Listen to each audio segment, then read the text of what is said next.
Senator Rodante Marcoleta. Pandagdag po sa maraming nagawang programa ng administrasyon ni Pangulong Duterte, kailangan po nating maibaba ang singil ng kuryente sa ating bansa sapagkat ito po ang layunin ng batas na ito'y ginawa 21 taon nang nakararaan.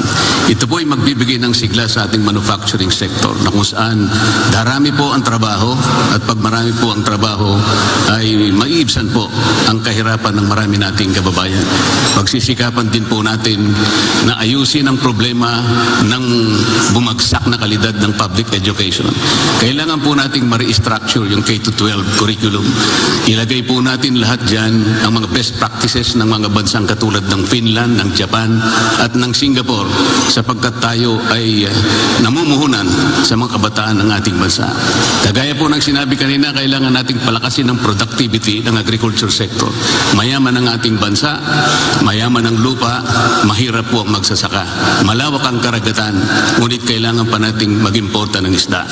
Kailangan din po nating tutukan ang lumalalang problema ng korupsyon.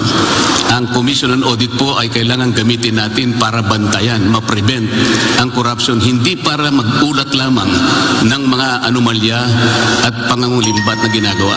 Yan po ay gagawin natin sa maraming pagkakataon kapag tayo po ay naluklok sa Senado. Maraming salamat po.